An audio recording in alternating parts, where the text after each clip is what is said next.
নাঙ্গা তরোয়ার নিয়ে বিশ্বনবীর মাথা কাটার জন্য বের হয়ে গেলেন। বনু জাহারা গোত্রের একটা লোক বলে, ওমর তুমি কোথায় যাও? ওমরে ফারুক বলেন, মুহাম্মাদের কল্লা কাটার জন্য যাচ্ছি। পড়েন নাউজুবিল্লাহ। ওমরে ফারুক তলোয়ার নিয়ে ছুটলেন, পাগলের মতো ছুটলেন, আর ধৈর্য ধারণ করতে পারেন না। বিশ্বনবীর নূরানী চেহারাটা একবার দেখার জন্য পাগলের মতো ছুটতে আরম্ভ করলেন। ওমরে ফারুককে দারুল আরকামের কাছে আসতে দেখে বিশ্বনবীর চাচা হামজা ইবনে আব্দুল মুত্তালিব এসে বলে, নবী তাড়াতাড়ি দারুল আরকামের ঘর থেকে আপনি পালিয়ে অন্য কোথাও চলে যান। ওই যে ওমর ইবনে খাত্তাব নাঙ্গা তলোয়ার নিয়ে আপনার উপর আক্রমণ করার জন্য ছুটে আসছে গো নবী। বিশ্বনবী বললেন, ও আমার সাহাবারা, ও আমার চাচা হামজা, সবাই আপনারা সরে যান, ওমররে আসতে দেন, ওমররে বাধা দিয়েন না। কারণ কিছুদিন আগে তাহাজ্জুদের নামাজ পড়ে আমি আল্লাহর কাছে একটা বিশেষ দোয়া করেছি। আমার মন বলছে ওই দোয়াটা আল্লাহ কবুল করতে শুরু করেছে। ওমরে ফারুক চলে আসলেন, এসে কোনো কথা নেই, চিৎকার দিয়ে বললেন, আশহাদু আল্লা ইলাহা ইল্লাল্লাহ ওয়া আশহাদু আন্না মুহাম্মাদান আবদুহু ওয়া রাসূলুহু। আমি সাক্ষ্য দিলাম আল্লাহ এক, অদ্বিতীয়, আল্লাহ ছাড়া কোনো ইলাহা নাই, নিশ্চয় আপনি মুহাম্মদ আল্লাহর বান্দা এবং রাসূল। সুবহানাল্লাহ পড়েন। ওই শাহাদাতের জ্যোতি সাইয়েদনা ওমর ফারুকের হৃদয়টারে উজালা করে দিল। দুনিয়ার সব ভয়কে পেছনে ফেলে এক আল্লাহর ভয়কে অন্তরে ধারণ করে আওয়াজ করে বললেন, আশহাদু আল্লা ইলাহা ইল্লাল্লাহু ওয়াহদাহু লা শারীকা লাহু ওয়া আশহাদু আন্না মুহাম্মাদান আবদুহু ওয়া রাসূলুহু। পড়েন সুবহানাল্লাহ। এবার ওমরে ফারুক বিশ্বনবীর প্রশ্ন করলেন, নবী আলাসনা আলাল হক? আমি প্রশ্ন করি, উত্তর দেন, আমরা কি সত্যের উপর নাই? বিশ্বনবী বললেন, বালা ওমর, আমরা এই সত্যের উপরে আছি। আমাদের কোরআন কি সত্য নয়? বিশ্বনবী বললেন, কোরআনও সত্য। আমাদের রব আল্লাহ কি সত্য নন? বিশ্বনবী বললেন, সত্য। ওমরে ফারুক বললেন, তাহলে ফিমাল ইখতিফা, তাহলে লুকিয়ে লুকিয়ে আর গোপনে দাওয়াতি কাজ কেন? আপনি সত্য নবী, কোরআন সত্য কিতাব, আমার রব আল্লাহ সত্য, আর আমি ওমর কালিমা পড়ে মুসলমান হয়ে গিয়েছি, তাহলে ফিমাল ইখতিফা, আর লুকিয়ে লুকিয়ে কোরআনের দাওয়াত দিবেন কেন? বের হন, মক্কার শহরের মাঝখানে চলে আসেন, চিৎকার করে আমরা আল্লাহর নামের ঘোষণা দেব। বিশ্বনবী ডেকে বললেন, না ওমর, এটা মাক্কি জীবন, ওমর এটা মাক্কি জীবন, এখানে দাওয়াতি কাজ করব লুকিয়ে লুকিয়ে, আস্তে আস্তে। আল্লাহ যখন আমাদেরকে বিজয়ী করে দিবেন তখন আমরা প্রকাশ্যে দাওয়াত দিলে কোনো সমস্যা নাই। সাইয়েদনা ওমর ফারুক বলেন, না ও নবী, আমার উপর ছেড়ে দেন, আমি দেখবো আপনি আমারে শুধু মক্কার জামিনে একটা মিছিল দেওয়ার অনুমতি দেন। কিসের অনুমতি? আল্লাহর নামের তাকবীর দেওয়ার অনুমতি দেন। বিশ্বনবী বললেন, ঠিক আছে, সাবধানে তাকবীর দিও। ওমর ফারুক সামনে দাঁড়িয়ে বললেন, মান আরাদা আন তাসকুলা উম্মু ইয়া জামা ওয়ালাদু তারমিলা যাওজাতুহু ফালিয়াসুদ্দানি। কে আছো? মান আরাদা আন তাসকুলা উম্মু, কে আছো মায়ের বুক খালি করতে চাও? ইয়া জামা ওয়ালাদু, কে আছো বাচ্চাগুলারে, সন্তানগুলারে ইতিম বানাতে চাও? তারমিলা যাওজাতুহু, কার এত বড় বুকের পাটা আছে দেখি, কে আছো স্ত্রীকে বিধবা বানাতে চাও? বুকের পাটা থাকলে আমি ওমরে থামাও, যদি সাহস থাকে আমি ওমরের মিছিল থামাও। ওমর ফারুক শুরু করলেন, আল্লাহু আকবার, আল্লাহু আকবার, আল্লাহু আকবার। স্লোগান দিতে দিতে সাইয়েদনা ওমর ফারুক কাবার গিলাফ যে স্পর্শ করলেন, ওমর ফারুকের এই স্লোগান কেউ থামাতে পারে নাই। কিয়ামত পর্যন্ত এই আল্লাহর নামের স্লোগান কেউ থামাতে পারবে না। চিল্লায় বলো ঠিক কিনা? আজকে আমরা সাইয়েদনা ওমর ফারুকের জীবনী থেকে কিছু শিক্ষা আমাদের নিজেদের জন্য নিয়ে আমরা বাড়িতে ফিরবো। আল্লাহ তাআলা তিনটা ইমানি ধাক্কা ওনার হৃদয়ে দিয়ে ওনাকে ইসলামের জন্য কবুল করে নিয়েছেন। কয়টা ধাক্কা? এক নাম্বার ধাক্কা হচ্ছে বিশ্বনবীর দোয়ার ধাক্কা। দোয়ার একটা ধাক্কা আছে না নাই? এটা বড় ধাক্কা, এটা ব্যালিস্টিক ক্ষেপণাস্ত্রের চেয়েও কড়া, মারাত্মক। মিসাইল হামলা করলে যেমনি লক্ষ্যবস্তু ভেদ করে, দোয়ার মতো দোয়া করলেও দোয়া যে লক্ষ্যবস্তুতে আঘাত হানে, ঠিক কিনা? বিশ্বনবী দোয়া করলেন, আল্লাহুম্মা আইজ্জাল ইসলাম বিহাব্বির রাজুলাইনি ইলাইক। আল্লাহ, এই মক্কার দুইজন লোকের একজনকে তুমি কালিমার সুশীতল ছায়াতলে এনে দাও। দুইজন লাগবে না, কয়জন লাগবে? একজন। কারণ যুগ জামানা পাল্টে দিতে চাই না অনেকজন, এক মানুষই আনতে পারে জাতির জাগরণ।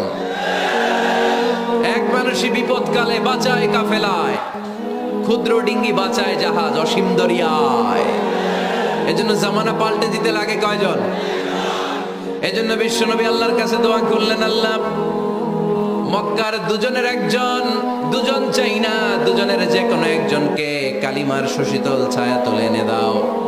এক হলো ওমর ইবনুল খাত্তাব, হয়তো খাত্তাবের বেটা ওমরকে তুমি ইসলামের ভেতরে নিয়ে আসো, কিংবা আবি জাহাল ইবনে হিশাম, হিশামের বেটা আবু জাহেলকে তুমি মুসলমান বানায়া দাও। দুইজন চাইছেন নাকি একজন? হয় খাত্তাবের বেটা ওমর কিংবা হিশামের বেটা আবু জাহাল, দুজনের একজনকে আমার চাই। ওমরে ফারুকের জন্য দোয়াটা কবুল করে নিয়েছে কে? তাহাজ্জুদের নামাজ পড়ে বিশ্বনবী যখন দোয়া করলেন, এই দোয়া যে ওমরে ফারুকের হৃদয়ে একটা ধাক্কা মারল। সুবহানাল্লাহ পড়েন। বিশ্বনবী দোয়া করলেন, আল্লাহ হয় ওমরে ফারুককে আপনি এনে দেন, অথবা আবু জাহেলের মনটারে নরম করে দেন। ওমরে ফারুকের জন্য দোয়াটা কবুল করে নিল কে? এই দোয়ার একটা বরকত ওমরে ফারুকের হৃদয়ে ছুঁয়ে গেল। এক নাম্বার ধাক্কা। ধাক্কা সব একবারে দেওয়া যায় না, ধাক্কা একবারে দেওয়া যায়। প্রথম ধাক্কাটা গেল তিনি দোয়ার ধাক্কা। বিশ্বনবী দোয়া করলেন, ওই দোয়ায় ওমরে ফারুকের হৃদয়ে ছুঁয়ে গেল। এরপরে রব্বুল আলামিন ওমরে ফারুককে ধাক্কা মারলেন কোরআনের একটা সূরা দিয়ে। সূরাটার নাম হলো সূরাতুল হাক্কা। কি সূরা? আল হাক্কাতু মাল হাক্কা ওয়া মা আদরাকা মাল হাক্কা। সূরা হাক্কা দিয়ে আল্লাহ একটা ধাক্কা মারলেন। ওই যে দোয়া করলেন বিশ্বনবী, দোয়ার পর সাইয়েদনা ওমর ফারুকের হৃদয়ের মধ্যে উথাল পাথাল শুরু হয়ে গেল। সব সময় লুকিয়ে লুকিয়ে বিশ্বনবীরে ফলো করে। বিশ্বনবী ডানে গেলে ওমরে ফারুক ডানে যায়, বিশ্বনবী বায়ে গেলে ওমরে ফারুক বায়ে যায়। বিশ্বনবী রাত্রিবেলা নামাজ পড়লে ওমরে ফারুক পেছনে লুকিয়ে লুকিয়ে বিশ্বনবীর কোরআন শুনে। বিশ্বনবী মসজিদুল হারামের পাশে দাঁড়িয়ে রাতের এশার সালাত আদায় করছিলেন। ওই টাইমে বিশ্বনবী সূরাতুল হাক্কা তেলাওয়াত করছিলেন। কোন সূরা? সূরাতুল হাক্কা বিশ্বনবী তেলাওয়াত করছেন। ওমরে ফারুক মন্ত্রমুগ্ধ হয়ে বিশ্বনবীর কণ্ঠের তেলাওয়াত শুনে। বিশ্বনবীর তেলাওয়াতের কণ্ঠ আমাদের কণ্ঠের মতো নাকি? বিশ্বনবীর কণ্ঠ কারি বাসাদের কণ্ঠের মতো? আহমদ বিন ইউসুফের কণ্ঠের মতো? আমার নবীর কণ্ঠের সুরের ঝংকারের সাথে পৃথিবীর কোন কারি সাহেবের তুলনা চলবে? কত মধুর, কত সুন্দর, কত অসাধারণ তেলাওয়াত করতেন আমার বিশ্বনবী। একবার তেলাওয়াত শুনলে পাগল না হয়ে কেউ থাকতে পারতো না। বিশ্বনবী ওমরে ফারুককে দেখেন নাই। ওমরে ফারুক লুকিয়ে লুকিয়ে বিশ্বনবীরে ফলো করে। বিশ্বনবী এশার সালাতে সূরা হাক্কা তেলাওয়াত করতে আরম্ভ করলেন। তেলাওয়াত করতে করতে করতে করতে বিশ্বনবী সামনের দিকে যেতে লাগলেন। বিশ্বনবীর চমৎকার কণ্ঠের তেলাওয়াত শুনে ওমরে ফারুক মুগ্ধ হতে লাগলো। ওমরে ফারুক অবাক, কিরে এত সুন্দর শব্দের গাঁথনি, এত সুন্দর বাক্য, এত সুন্দর অন্তমিল, এত সুন্দর কথা, এটা কবিতার মতো লাগে। মনে হয় মোহাম্মদ কবি হয়ে গেছে, কাব্য প্রতিভা দিয়ে নিজেই কবিতা বানাইছে। ওমরে ফারুক যখন মনে মনে ভাবলেন এগুলো মনে হয় মোহাম্মদ কবিতা পড়ে, মোহাম্মদ মনে হয় কবি হয়ে গিয়েছে। ইন দ্য মিন টাইম বিশ্বনবী তেলাওয়াত করছিলেন সূরা হাক্কা থেকে, ওয়ামা হুয়া বিকাউলি শাইরিন কলিলাম মা তুমিনুন। এই আয়াতের অর্থ হলো এটা কোনো কবির বানানো কবিতা নয়, তোমরা অল্প সংখ্যক লোকই এই কোরআনের উপরে ঈমান আনো। সুবহানাল্লাহ পড়ে। বিশ্বনবী ওমরে ফারুককে দেখছে নাকি? কথা কয় না, দেখেছে না? বিশ্বনবীর মতো তেলাওয়াত করে যাচ্ছে। ওমর ফারুক যখন মনে করলেন কিরে এই কথাগুলো এত সুন্দর, তেলাওয়াত করছিলেন, কোইন্সিডেন্টলি দৈবাত মিলে গিয়েছে। ওই আয়াতের অর্থ ছিল এটা কোনো কবির বানানো কবিতা না, খুব অল্প সংখ্যকই তোমরা ঈমান আনো। এবার তো ওমর ফারুক আটকে উঠলেন। ঘটনা কি? আমি মনে মনে ভাবলাম মোহাম্মদ কবি, আর যেটা পড়তেছে এটা কবিতা, কিন্তু মোহাম্মদ আমার দেখেও নাই, কিন্তু বলতেছে এটা কবির বানানো কবিতা না। তাহলে মোহাম্মদ মনে হয় গণক হয়ে গেছে। কার মনে কি চলে না দেখেই বলতে পারে। নাউজুবিল্লাহ পড়বেন না? ওমর ফারুক এবার মনে মনে ভাবে মোহাম্মদ তাহলে কবি না, আগেরটা ভুল ধারণা আমি করেছি। মোহাম্মদ কবি নয়, মোহাম্মদ হলো গণক। আওয়াজ করে পড়েন না আউযু বিল্লাহ। মুহাম্মদ মানুষের মনে কি চলে গণনা করে সব টের পেয়ে যায়, সব বুঝতে পারে। বিশ্বনবী তখন যে আয়াতটা তেলাওয়াত করছিলেন সেটা হলো ওয়ালা বিকাউলি কাহিনিন কলিলাম মা তাযাক্কারুন। বিশ্বনবী তখন যে আয়াতটা তেলাওয়াত করছিলেন এই আয়াতের অর্থ হলো এটা কোনো গণকের বানানো কথা নয়, খুব অল্প সংখ্যক লোকই তোমরা উপদেশ গ্রহণ করো। বিশ্বনবী ওমর ফারুককে দেখে না, কিন্তু মিলে যাচ্ছে। ওই আয়াতের পরের আয়াতটা ছিল এটা গণকের বানানো কোনো গণনা নয়, খুব অল্প সংখ্যকই তোমরা ঈমান আনো। এবার তো ওমর ফারুক বেহুশ। হায় হায়, প্রথমে ভাবলাম কবিতা, সে পড়ে যাচ্ছে না কবির বানানো কবিতা না। এরপর মনে মনে ভাবলাম মনে হয় গণক, সে বলে না এটা গণকের বানানো গণনা নয়। তাহলে এটা কি? এটা কি কি এটা কি পড়ে মুহাম্মদ, যার কণ্ঠের তেলাওয়াত শুনলে মানুষ পাগল হয়ে যায়। বিশ্বনবী তখন পড়তে আরম্ভ করলেন তানজিলুম মির রাব্বিল আলামিন। এর মানে হলো এটা কবিতা না, এটা গণকের বানানো গণনা না, মানুষের বানানো কিচ্ছু না, এটা গোটা বিশ্বের রব আল্লাহ পাকের বাণী। সুবহানাল্লাহ পড়েন।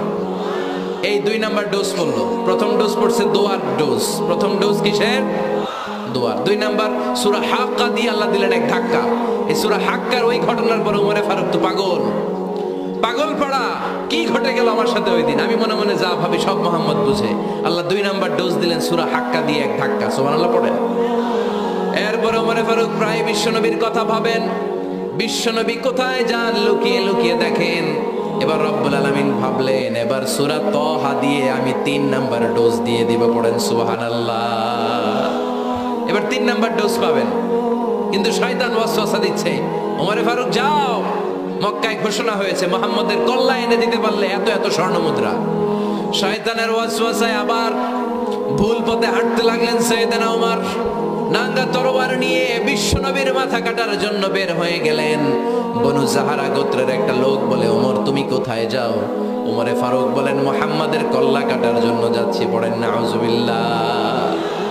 আবু জাহারা গোত্রের লোক বলে তুমি মুহাম্মাদের কল্লা কাটতে যাও?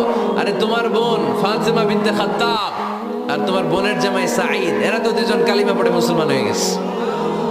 আরে মুহাম্মাদের কল্লা পরে কেটো, আগে ঘর সামলাও। যে ওমর আগে ঘর সামলাও, পরে তুমি মুহাম্মাদের কল্লা কাটতে যেও। ওমরে ফারুক রেগে গেলেন, রাস্তা ঘুরিয়ে বাড়ির দিকে চলতে আরম্ভ করলেন। রাগে তিনি গড়গড় করছেন। ওমরে ফারুকের বোন ফাতিমা বিনতে খাত্তাব, বোনের জামাই সাঈদ, তাদের 2 জনকে খাব্বাব রাদিয়াল্লাহু তাআলা আনহু সূরা তাহা ঘরের ভিতরে তেলাওয়াত করে শোনাচ্ছিল। পড়েন সুবহানাল্লাহ। সূরা তাহা দিয়ে আল্লাহ একটু পরে ধাক্কা মারবে আরেকটা। ওমরে ফারুক যখন আসলেন, ওমরে ফারুকের আওয়াজ শুনে খাব্বাব রাদিয়াল্লাহু তাআলা আনহু লুকিয়ে গেলেন। ওমরে ফারুক দরজার মধ্যে কড়া নাড়লেন। বোন বলে কে তুমি? সাইয়েদনা ওমর বললেন আমি ওমর। খুলে দেওয়া হলো। ঘরের ভেতরে ঢুকেই কথা নাই বার্তা নাই, নিজের আপন বোনকে মারতে শুরু করলো ওমর। বোন জামাইকে আঘাত করতে শুরু করলো। মারতে মারতে নিজের কলিজার টুকরা বোনকে, বোনের জামাইকে সাইয়েদনা ওমরে ফারুক পিটাতে পিটাতে রক্তাক্ত করে ফেললেন। গা দিয়ে ফিনকি বের হয়ে যখন রক্ত বের হয়, সাইয়েদনা ওমরে ফারুকের দিলের মধ্যে মায়া তৈরি হয়ে যায়। সাইয়েদনা ওমরে ফারুক বললেন আমার কলিজার টুকরা বোন আর বোন জামাই, তোরা কেন মুহাম্মাদের কথায় পাগল হলি? বুঝলাম না কেন মক্কার লোকগুলো পাগল পড়া হয়ে সব মুহাম্মাদের দলে চলে যায়। কি এমন কথা মুহাম্মদ তোদের শোনায়, কি এমন বাণী তোদের শোনায় যে বাণী শুনে সব তোরা মুহাম্মাদের দলে চলে গেলি? কি আছে মুহাম্মাদের কাছে? কি কি জাদুটা? কি জাদু পেলি সেখানে? আমার একটু দেখা। বোন ফাতেমা বলে না ভাই, ইন্নাকা রিজিস, তুমি নাপাক। লা ইয়ামাসসুহু ইল্লাল মুতাহহারুন, পাক পবিত্র না হয়ে আল্লাহর এই কালামে স্পর্শ করা যায় নাকি? আওয়াজ করে বলেন স্পর্শ করা যায়? ভাই তুমি গোসল করে আসো, তাহলে তোমার হাতে তুলে দিব, তুমি পড়লেই বুঝতে পারবা কি আছে আল্লাহর এই কোরআনে। সুবহানাল্লাহ পড়েন। সাইয়েদনা ওমর ফারুক গোসল করে আসলেন। বোন আবার সূরা তাহা চামড়ার মধ্যে সূরাতু তাহার কিছু অংশ লিখে খাব্বাব রাদিয়াল্লাহু তাআলা আনহু লুকিয়েছিলেন ওনার হাত থেকে সূরা তাহার অংশটা নিয়ে সাইয়েদনা ওমর ফারুকের বোন ওমর ফারুকের হাতে দিয়ে বলল ভাই তুমি আসার আগে এই অংশটা সবাই মিলে তেলাওয়াত করছিলাম। ওমরে ফারুকের হৃদয়টা তখন একেবারে নরম, কারণ আগে ধাক্কা খাইছে কয়টা, এবার দিবে সূরা তহার ধাক্কা। ওমরে ফারুক হাতে নিলেন, খুব ভালো আরবি জানতেন, চমৎকার আরবির অর্থ বুঝতেন, কারণ আরবি ভাষাভাষী মানুষ। হাতে নিয়ে নজর দেওয়ার পরে ওনার চোখ দিয়ে দাঁড় দাঁড় করে পানি বের হয়ে গেল।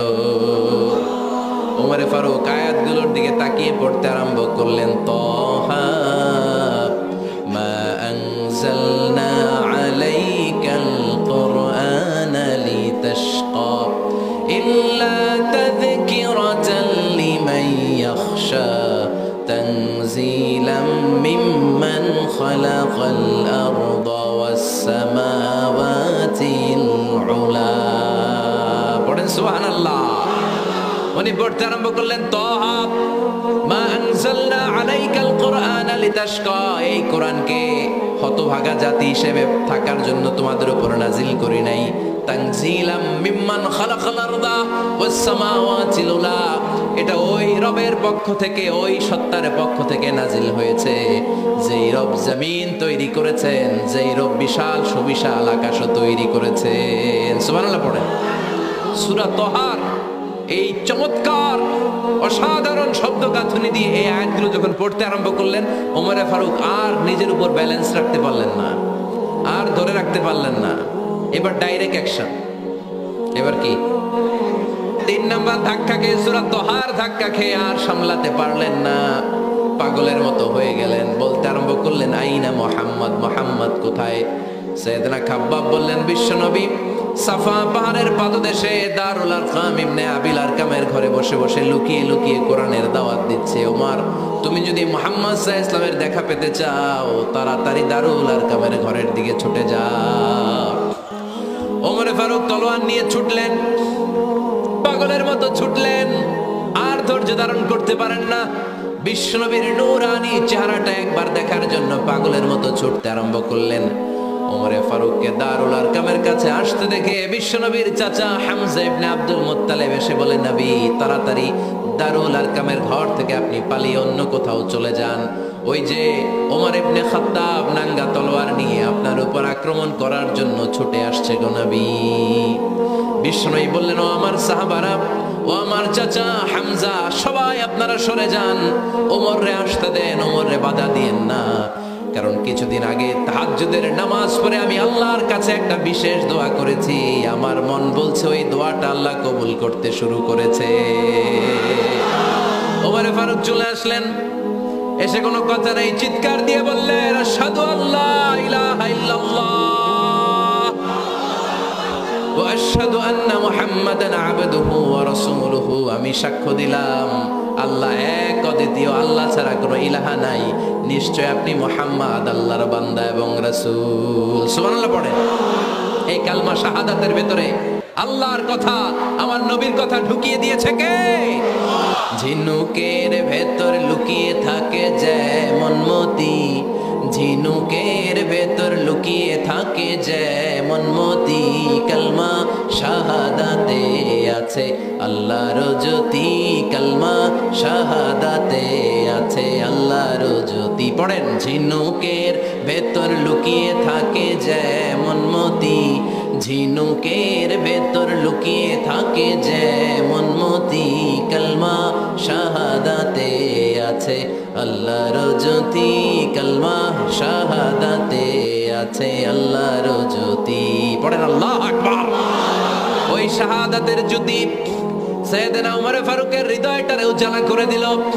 দুনিয়ার সব ভয়কে পেছনে ফেলে এক আল্লাহর ভয়কে অন্তরে ধারণ করে আওয়াজ করে পড়লেন, আশহাদু আল্লা ইলাহা ইল্লাল্লাহু ওয়াহদাহু লা শারীকা লাহু ওয়া আশহাদু আন্না মুহাম্মাদান আবদুহু ওয়া রাসূলুহু। পড়েন সুবহানাল্লাহ। 3টা ধাক্কা। প্রথম ধাক্কাটা দোয়া, দ্বিতীয় ধাক্কা হাক্কা, তৃতীয় ধাক্কা সূরা তাহা। 3টা ধাক্কার মাধ্যমে সাইয়েদনা ওমর ফারুককে মুসলমানদের লিডার বানায় দিল কে? ওমর ফারুক কালিমা পড়ে মুসলমান হয়ে গেছে। মুসলিম সাহাবাদের মধ্যে আনন্দের বন্যা বয়ে গেল। বিশ্বনবী খুশি হয়ে গেলেন, আল্লাহ শুকরিয়া করলেন, আল্লাহ তুমি আমার দোয়া ফিরিয়ে দাও নাই, আমি বলেছি দুজনের একজনকে চাই, তুমি ওমরে ফারুককে দান করেছো, বলেন আলহামদুলিল্লাহ। এবার ওমরে ফারুক বিশ্বনবীর প্রশ্ন করলেন, নবী আলাসনা আলাল হক, আমি প্রশ্ন করি উত্তর দেন, আমরা কি সত্যের উপর নাই? বিশ্বনবী বললেন, বালা ওমর, আমরা এই সত্যের উপরে আছি। আমাদের কোরআন কি সত্য নয়? বিশ্বনবী বললেন, কোরআনও সত্য। আমাদের রব আল্লাহ কি সত্য নন? বিশ্বনবী বললেন, সত্য। ওমরে ফারুক বললেন, তাহলে ফিমাল ইখতিফা, তাহলে লুকিয়ে লুকিয়ে আর গোপনে দাওয়াতি কাজ কেন? আপনি সত্য নবী, কোরআন সত্য কিতাব, আমার রব আল্লাহ সত্য, আর আমি ওমর কালিমা পড়ে মুসলমান হয়ে গিয়েছি, তাহলে ফিমাল ইখতিফা, আর লুকিয়ে লুকিয়ে কোরআনের দাওয়াত দিবেন কেন? বের হন, মক্কার শহরের মাঝখানে চলে আসেন, চিৎকার করে আমরা আল্লাহর নামের ঘোষণা দেব। বিশ্বনবী ডেকে বললেন, না ওমর, এটা মাক্কি জীবন, ওমর এটা মাক্কি জীবন, এখানে দাওয়াতি কাজ করব লুকিয়ে লুকিয়ে, আস্তে আস্তে। আল্লাহ যখন আমাদেরকে বিজয়ী করে দিবেন, তখন আমরা প্রকাশ্যে দাওয়াত দিলে কোনো সমস্যা নাই। সাইয়েদনা ওমর ফারুক বলেন, না ও নবী, আমার উপর ছেড়ে দেন, আমি দেখবো আপনি আমারে শুধু মক্কার জামিনে একটা মিছিল দেওয়ার অনুমতি দেন। কিসের অনুমতি? আল্লাহর নামের তাকবীর দেওয়ার অনুমতি দেন। বিশ্বনবী বললেন, ঠিক আছে, সাবধানে তাকবীর দিও। ওমরে ফারুক তাকবীর দেওয়ার জন্য লক্ষ্য খুঁজতে আরম্ভ করলেন। মুসলিম 11 জন সাহাবাকে খুঁজে পেলেন। কয়জন? ওমরে ফারুক বললেন, 11 জনই চলবে। 11 জনকে 2 লাইন করলেন। কয় লাইন? পিছনে 6 জন, সামনে 5 জন। পিছনের লাইনের নেতা বানিয়ে দিলেন বিশ্বনবীর চাচা হামজা ইবনে আব্দুল মুত্তালিবকে। প্রথম লাইনের 5 জনের নেতৃত্ব দিতে আরম্ভ করলেন সাইয়েদনা ওমরে ফারুক নিজেই।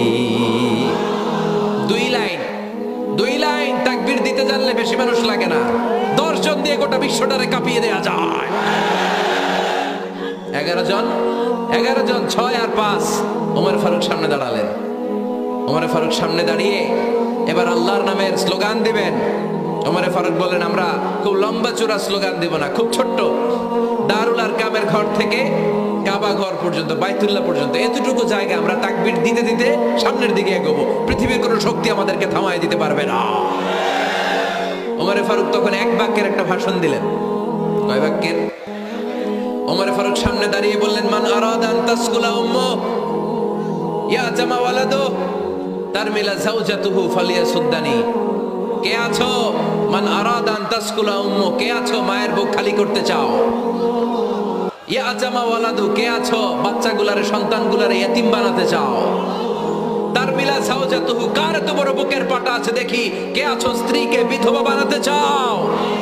বুকের পাটা থাকলে আমি ওমরে থামাও, যদি সাহস থাকে আমি ওমরের মিছিল থামাও। ওমর ফারুক শুরু করলেন, আল্লাহু আকবার, আল্লাহু আকবার, আল্লাহু আকবার। স্লোগান দিতে দিতে সাইয়েদনা ওমর ফারুক কাবার গিলাফ যে স্পর্শ করলেন, ওমর ফারুকের এই স্লোগান কেউ থামাতে পারে নাই। কিয়ামত পর্যন্ত এই আল্লাহর নামের স্লোগান কেউ থামাতে পারবে না। চিল্লায় বলো ঠিক কিনা?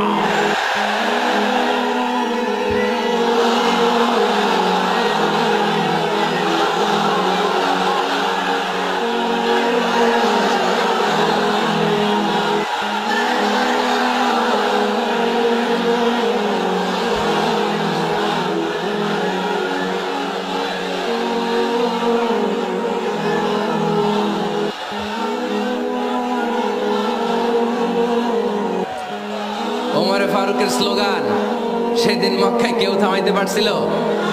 আওয়াজ করে বলতে পারছিল? এখনো আল্লাহর নামের স্লোগান কেউ থামাই দিতে পারবে? কিয়ামত পর্যন্ত আমার রবের স্লোগান কেউ থামাতে পারবে? পারবে না। ওমর ফারুক স্লোগান দিলেন। আবু জাহেল, উতবা, শাইবা, ওয়ালিদ ইবনে মুগীরা আল্লাহু আকবার ধ্বনি শুনে বাইরে আসছে। কিরে, এত বড় স্লোগান, আমাদের কাছ থেকে পারমিশন নেয় নাই, অনুমতি নেয় নাই। অনুমতি নেওয়া ছাড়াই স্লোগান শুরু। বের হয়ে দেখে মিছিলের সামনে ওমর। ওমরে ফারুককে দেখে আবু জাহেল দিছে 1 দৌড়, উতবা দিছে আরেক দৌড়, সাহেবা দিছে বহু দৌড়। সুবহানাল্লাহ পড়বেন না? এজন্য ওমর বেশি লাগে না, ওমর লাগে 1 জন। চিল্লায় বলতে হবে, ওমরে ফারুক লাগে কয়জন? 1 জন। ওমরই গোটা বিশ্বের চেহারা পাল্টে দিতে সক্ষম। চিল্লায় বলেন ঠিক কিনা? গোটা বিশ্বে মুসলমানদের আছে করুণ অবস্থা। আমাদের কোনো সেন্ট্রাল লিডারশিপ নাই, আমাদের মুসলিম দেশগুলোর এক করে রাখবে, ভাইয়ের ভাইয়ের মতো রাখবে, আমাদের স্বার্থ নিয়ে কথা বলবে, এরকম নেতা আমাদের নাই, ঠিক কিনা? আমরা সেই ওমরে ফারুকের অপেক্ষায়, আমরা সেই ইমাম আল মাহাদির অপেক্ষায়, যার একটা হুঙ্কারের আহ্বানে গোটা বিশ্বের সব মুসলমান এক প্ল্যাটফর্মে চলে আসবে। ওইরকম নেতা একজন লাগবে। কয়জন? গোটা মুসলিম উম্মাকে একত্রিত করার জন্য একজন উমরই যথেষ্ট, ঠিক কিনা? আবার বিশ্বনবী বলছেন, লা নাবিয়্যা বা'দি ওয়ালা রাসূলা, আমার পরে কোনো নবী নাই, আমার পরে কোনো রাসূল নাই। তবে লাউ কানা বা'দি নাবিয়্যুন লাকানা উমর, আমি নবীর পরে যদি নবী হওয়ার যোগ্যতা কারো থাকে, আমার ওমরের মধ্যে সেই যোগ্যতা আল্লাহ দিয়েছে। প্রভু তুমি বলেছো রাসূল দেবে না, বলনি দেবে না ওমর, বলনি দেবে না হামজা তারিক, খালিদ বিজয় সমর। প্রভু তুমি বলেছো রাসূল দেবে না, বলনি দেবে না ওমর, বলনি দেবে না হামজা তারিক, খালিদ বিজয় সমর। প্রভু তুমি বলেছো রাসূল দেবে না। আল্লাহু আকবার। একটা ওমর দরকার। কয়জন দরকার? কয়জন দরকার?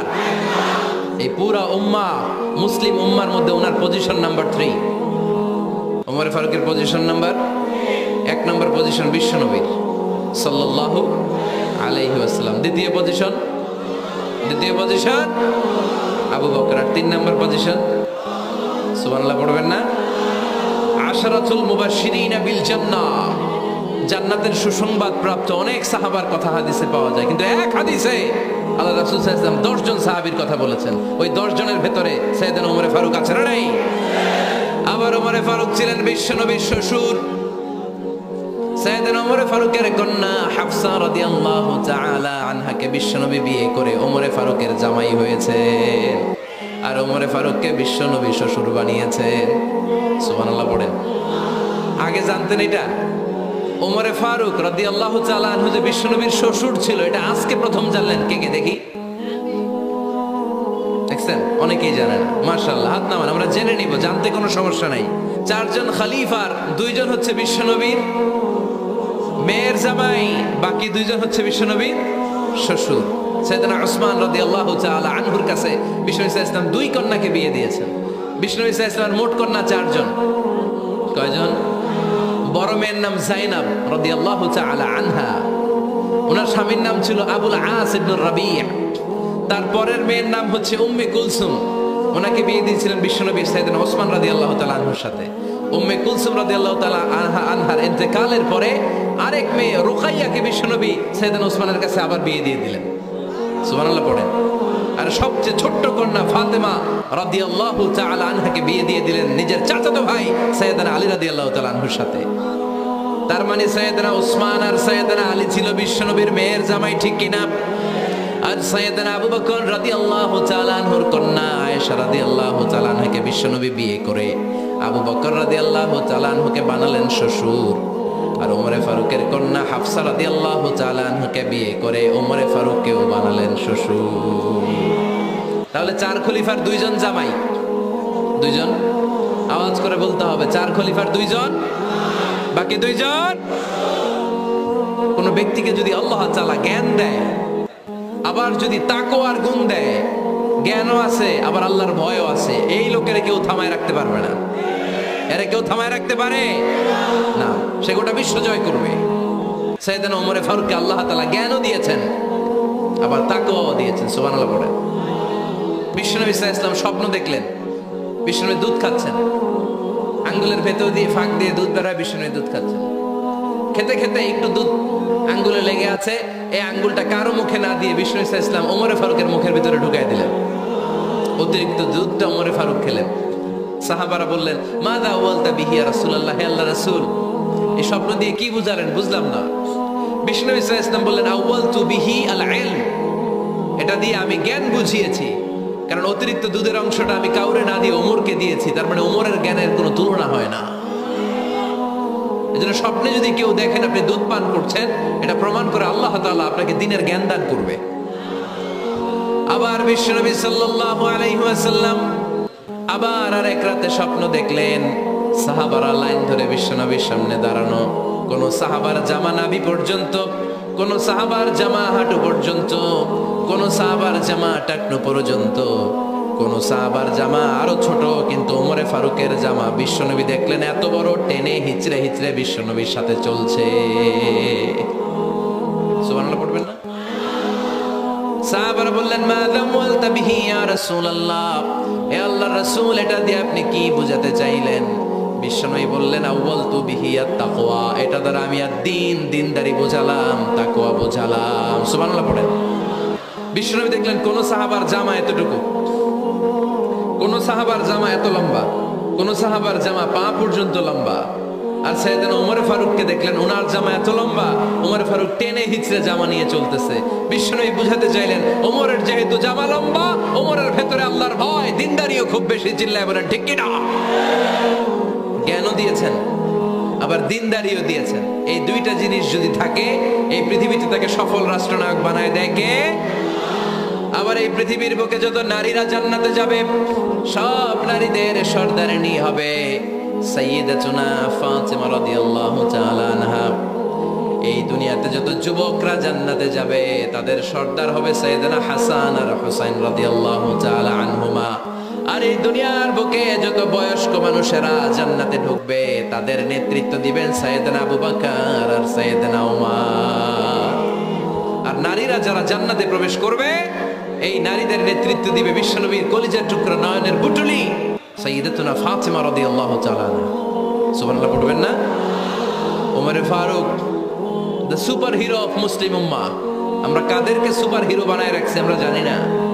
এই নায়ক নায়িকা গায়ক গায়িকা মডেলরা চোখ ধাঁধানো গ্ল্যামার নিয়ে যারা চলে এরা আমাদের মডেল নয়। আমাদের মডেল সাইয়েদনা ওমর ফারুক। ঠিক কিনা? ঠিক কিনা? ওমর ফারুক মসজিদে নববীর খতিব খুতবা দিচ্ছেন। খুতবার মাঝখানে হঠাৎ চিৎকার মেরে বললেন ইয়া সারিয়াত ইবনে জানিমিল জাবাল, ইয়া সারিয়াত ইবনে জানিমিল জাবাল, ইয়া সারিয়াত ইবনে জানিমিল জাবাল। মানে এই সারিয়া এইদিকে না, জাবাল পাহাড়ের দিকে, জাবাল জাবাল গো টু দা মাউন্টেন, পাহাড়ের দিকে যাও। এই কথা বলে আবার থেমে খুতবা দেওয়া শুরু করলেন। সাহাবারা আগা মাথা কিছুই খুঁজে পেল না। আগের কথার সাথেও মিল নাই, পরের কথার সাথেও মিল নাই। জুমার নামাজ শেষ। সাহাবারা বললেন আমিরুল মুমিনিন খলিফাতুল মুসলিমিন ওমর ফারুক জুমার খুতবা দেওয়ার সময় হঠাৎ চিৎকার মেরে বললেন ইয়া সারিয়াত ইবনে জানিমিল জাবাল। আপনার এই বাক্যের সাথে আপনার খুতবার আগের কথার কোনো মিল পেলাম না, পরের কথারও কোনো মিল পেলাম না। আপনি বুঝিয়ে বলেন কেন বলেছেন, আমরা তো বুঝলাম না। সাইয়েদনা ওমর ফারুক বলেন আমি যখন জুমার খুতবা দিচ্ছি হঠাৎ আমার চোখের মধ্যে ভেসে উঠলো ওই যে গত কয়েক মাস আগে আমি আমার মুসলিম সেনাপতিকে ইরানে পারস্যে ওই ইরানের বিশাল রাজ্যে যুদ্ধের জন্য পাঠিয়েছি। আমি দেখলাম যুদ্ধের একটা ভয়ঙ্কর মুহূর্তে আমার মুসলিম সেনাপতি ভুল দিকে চলতে আরম্ভ করেছে। বাম দিকে তার পাহাড়, ডান দিকে উপত্যকা। ডান দিকে যদি সে চলে যায়, উপত্যকায় চলে যায়, শত্রু বাহিনীর হাতে ধরা খেয়ে সব মারা যাবে। আর আমার সেনাপতি যদি মুসলিম বাহিনীকে নিয়ে পাহাড়ের উপর উঠে যায়, আল্লাহর মেহেরবানিতে এই যুদ্ধেও তারা জয়লাভ করবে। এজন্য আমি মসজিদের মিম্বারে দাঁড়িয়ে রব্বুল আলামিন আমার চোখের সামনে ওই যুদ্ধক্ষেত্রের দৃশ্যপটটা তুলে ধরেছে, ওইটা দেখে আমি এখানে দাঁড়িয়ে আমার সেনাপতিকে কমান্ড দিয়েছি। পড়েন সুবহানাল্লাহ। যেন তেন মানুষ না এটা। জুমার মিম্বারে দাঁড়িয়ে হাজার কিলোমিটার দূর পারস্যে কি হচ্ছে সেটাও দেখতে পেতেন আল্লাহর মেহেরবানিতে। সুবহানাল্লাহ পড়েন। সাহাবারা বিশ্বাস করে নিলেন, কিন্তু মুনাফিক টাইপের যেগুলো এগুলো বলে এটা আবার কেমন কথা, উনি আছেন মদিনার মিম্বারের মধ্যে দাঁড়িয়ে, হাজার হাজার কিলোমিটার দূরে কি হচ্ছে উনি দেখবেন কেমনে। এরা বিশ্বাস করলো না, সাহাবারা সবাই বিশ্বাস করলো, মুনাফিক গুলো বিশ্বাস করলো না।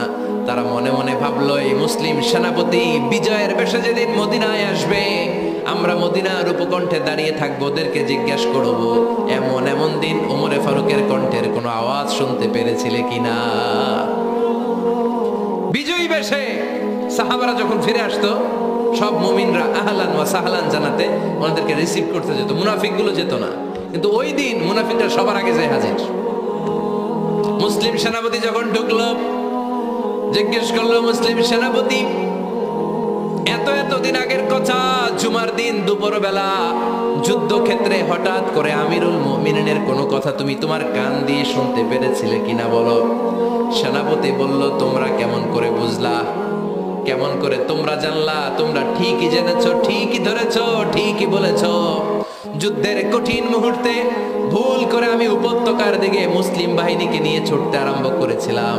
হঠাৎ করে আমিরুল মুমিনিনের একটা কণ্ঠ আমার কানের ভেতরে ভেসে আসলো। আমি শুনতে পেলাম, ইয়া সারিয়া তাবনা জানিমিল জাবাল, ডান দিকে উপত্যকার দিকে যেও না, তাড়াতাড়ি বাম দিকে পাহাড়ের উপর চড়ে যা। শুনেছি আমি, আমার নিজ কানে শুনেছি। তোমরা কি করে জানলে? আমি নিজে শুনেছি। সেদিন আমিরুল মুমিনিনের ইনস্ট্রাকশন, এই গাইডলাইন যদি আমরা ফলো করতে না পারতাম, শত্রু বাহিনীর হাতে আমরা কচুকাটা হতাম। আমাদের চেহারা, আমাদের আত্মীয় স্বজনরা তোমরা কেউ দেখতে পেতে না। পড়েন সুবহানাল্লাহ।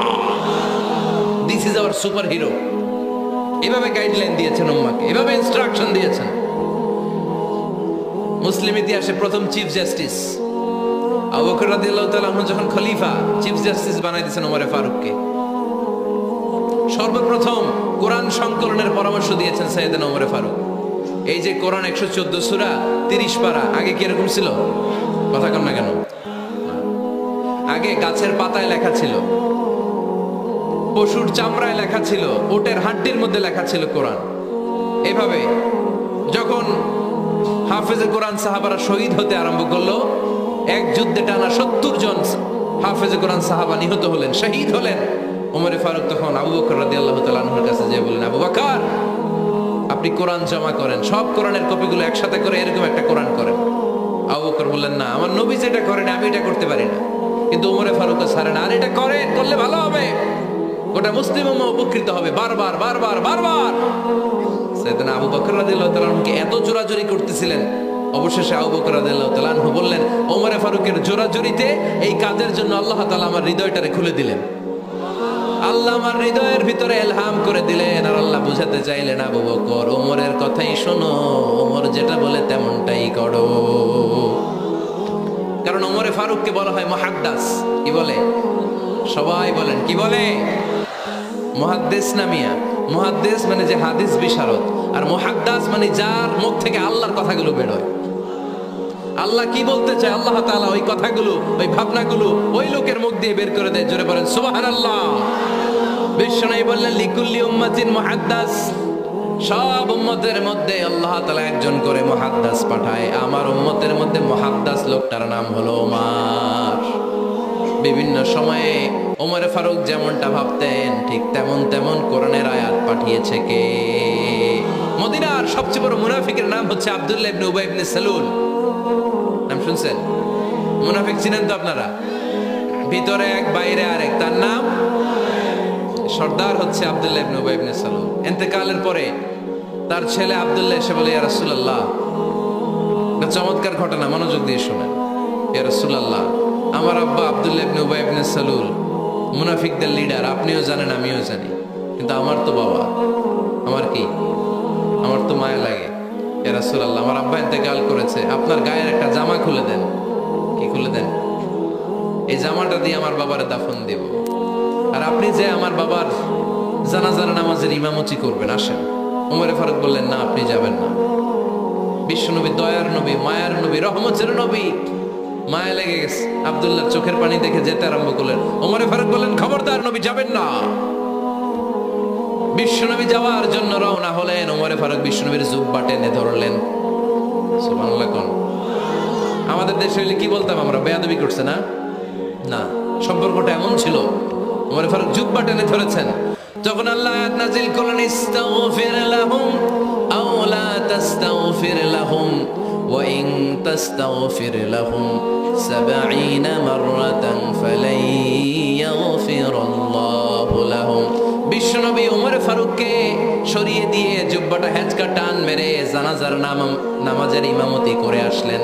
আসার সাথে সাথে ওমরে ফারুকের পক্ষে আল্লাহ আয়াত নাজিল করলেন, নবী ইস্তাগফির লাহুম আও লা তাস্তাগফির লাহুম, আপনি মুনাফিক সর্দারের জন্য ক্ষমা চান কিংবা না চান, জুব্বা দেন কিংবা কাঁদেন, যাই করেন না কেন 70 বার যদি এই মুনাফিক সর্দারের জন্য আপনি ক্ষমা চান, আমি আল্লাহ আপনার এই দোয়া কবুল করব না। খবরদার, এটাই ফার্স্ট, এটাই লাস্ট। আর কোন মুনাফিকের জানাজা দিতে আপনি যাবেন না। ওমরে ফারুকের পক্ষে করোনার আয়াত নাজিল করেছে কে? ওইরকম ওমর আমাদের কয়টা লাগবে? চিল্লায় বলতে হবে কয়টা? কারণ সাইয়েদনা ওমরে ফারুক আমাদের অনুপ্রেরণা, সাইয়েদনা আবু বকর আমাদের অনুপ্রেরণা, হামজা আমাদের অনুপ্রেরণা, সাইয়েদনা বেলাল ইবনে রবাহ আমাদের অনুপ্রেরণা। নায়ক নায়িকা, গায়ক গায়িকা আমাদের অনুপ্রেরণা নয়। এজন্য আমরা সাহাবীদের জীবনী পড়ব। রাজি আছেন? হাত তুলে আল্লাহরে দেখান, আওয়াজ করে বলেন আল্লাহ, আরো জোরে বলেন আল্লাহ। নবীর সাহাবারা আমাদের মডেল, আমরা যেন সাহাবাদের দেখানো পথে মতে থাকতে পারি, চলতে পারি, আমল করতে পারি, সমাজটারে পরিবর্তন করতে পারি।